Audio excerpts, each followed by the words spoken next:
Dans cette vidéo, on va voir comment lier un formulaire de contact à un Google Sheet. C'est-à-dire qu'en fait, chaque prise de contact, tu as envie que ce soit redirigé dans un Google Sheet avec une colonne nom, prénom, adresse email, numéro de téléphone, tout simplement pour ne pas perdre tes prospects dans ta boîte mail si tu as déjà 3-4 000 mails non lus comme la plupart des personnes ont aujourd'hui. Donc en fait, ça va tout simplement te permettre de trier chacun de tes prospects, de pouvoir les rappeler et tout simplement d'avoir un suivi commercial dessus. Alors ne t'inquiète pas, il n'y a rien de bien compliqué. C'est une vidéo qui reste quand même un petit peu technique, alors je te conseille de la suivre pas à pas. Passons directement à ma vidéo tuto. On se retrouve donc sur le tableau de bord de mon site internet et la première chose qu'on va faire, ça va être d'installer deux extensions. Donc la première va être Contact Form Set, donc c'est l'une des extensions les plus connues pour créer des formulaires de contact. Et dans un second temps, ça va s'appeler Monkey Sheet. En fait, ça va être pour tout simplement faire une liaison sur Google Drive, créer un Google Sheet et du coup avoir la liaison de ton formulaire de contact sur ton Google Sheet. On se retrouve du coup sur le tableau de bord, on va dans Extension et on clique directement sur Ajouter. Suite à ça, on va aller sur Contact du coup, Form Set. Parfait.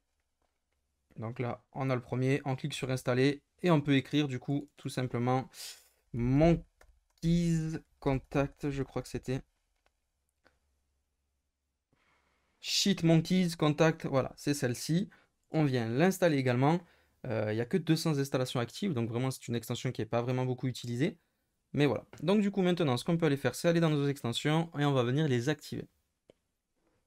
Donc Contact Form Set. Donc là vous voyez, j'ai pas mal d'extensions déjà car c'est un site pour le tuto, vous le savez.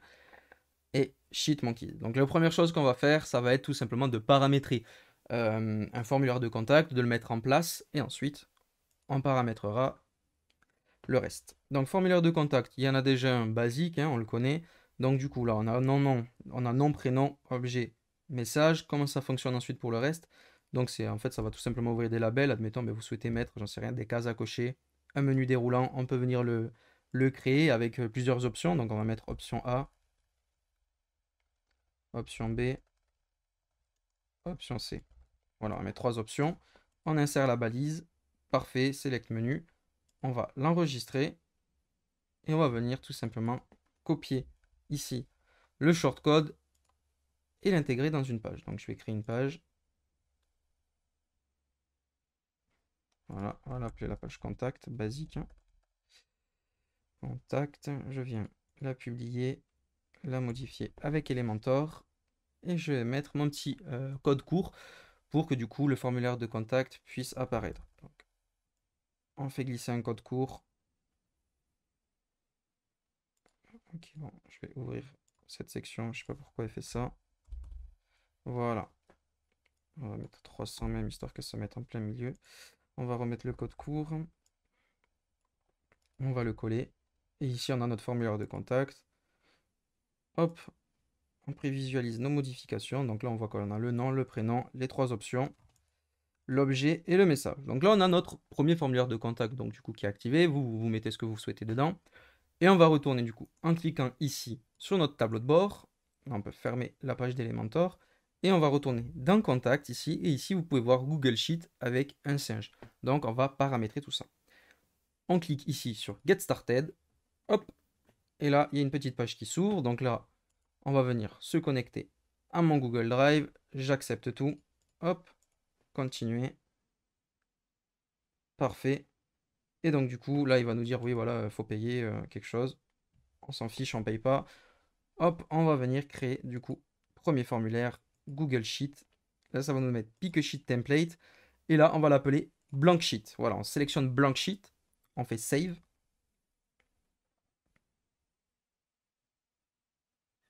Parfait. Et donc, du coup, là, on a notre formulaire d'action. Donc, attendez. Donc là, maintenant, on a ça. Donc ça a été paramétré. On retourne sur le formulaire de contact.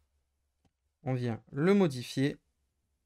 Et voilà. Et ici, on a Google Sheet. Parfait. Et là, on a le From Action URL qu'on va venir récupérer From Action. On le copie et on le colle tout simplement. Hop. On vient enregistrer. Parfait. Donc là, ça a été enregistré. Je vous remontre plus lentement. Donc, on a notre formulaire de contact. On vient ici. Une fois qu'on a paramétré tout ça, là, on arrive sur cette page. Donc, on retourne sur notre formulaire de contact.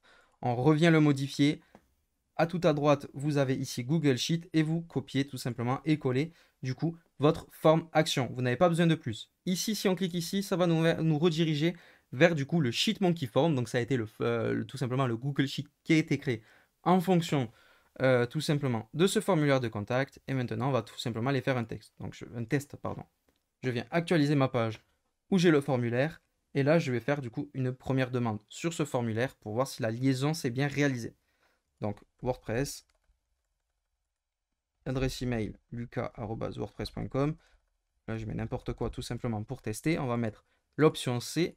Le sujet, on va mettre tuto YouTube et un petit message. Donc, ceci est un test pour YouTube. On vient tout simplement envoyer notre formulaire. Donc, merci pour votre message. Il a bien été envoyé. Et là, on va aller vérifier du coup sur notre Google Sheet. Hop, parfait. Donc du coup, on peut voir que la liaison a bien été réalisée. Et donc du coup, là, on voit que le nom, donc username, là, il ne faut absolument rien changer. Vous ne changez jamais rien. Même, je crois que le nom, il ne faut pas le changer. Donc ça reste pas forcément super, mais c'est pas grave. Hein, c'est pour que la liaison se fasse bien. Et donc du coup, là, vous avez le mail. Là, c'est le menu 791. Donc c'est au niveau de l'option, le sujet et le message. Donc vous pouvez agrandir ça un peu pour le message, voilà, pour que ça soit bien. Mais voilà. Merci à toi d'avoir regardé cette vidéo, j'espère qu'elle t'a plu et qu'elle t'a permis du coup de lier ce formulaire de contact à ton Google Sheet. Et soyons beaucoup plus efficaces du coup maintenant sur notre suivi commercial. Tu verras, tu me remercieras d'avoir mis ça en place. Si tu as des questions, n'hésite pas à les poster en commentaire. Je reviendrai vers toi pour y répondre et trouver solution à tes problèmes. Laisse un pouce bleu sous cette vidéo et abonne-toi à ma chaîne YouTube pour de prochains tutos sur WordPress.